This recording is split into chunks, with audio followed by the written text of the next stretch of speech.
شیر میسور سلطان ٹیپو کا دور حکومت تھا۔ یہ تلوار ان کی ذاتی تلوار تھی جو اس وقت مغل کاریگروں نے بنائی تھی۔ کہا جاتا ہے کہ یہ تلوار سلطان ٹیپو کی خوابگاہ سے برآمد ہوئی تھی، جسے ایسٹ انڈیا کمپنی کی فوج نے میجر جنرل ڈیوڈ پیرٹ کو نشانی کے طور پر دیا تھا۔ یہ شاندار تلوار ٹیپو سلطان سے منسلک تمام ہتھیاروں میں سب سے زیادہ عظیم الشان بتائی جاتی ہے، جو اب بھی کچھ لوگوں کے پاس موجود ہیں۔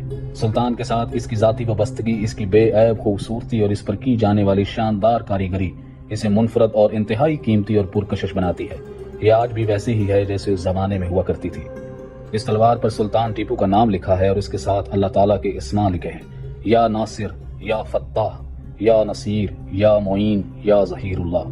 مورخین کے مطابق ٹیپو سلطان کے شاہی گڑھ سرنگا پٹم پر قبضے کے بعد ان کے محل سے نکالے گئے بہت سے ہتھیاروں میں سے بہت کم ایسے ہیں جو ٹیپو سلطان کی شان و شوکت یا ان سے اس قدر قریبی تعلق رکھتے ہیں۔ یہ تلوار بلا شبہ ٹیپو سلطان کے ذاتی ہتھیاروں کا حصہ ہے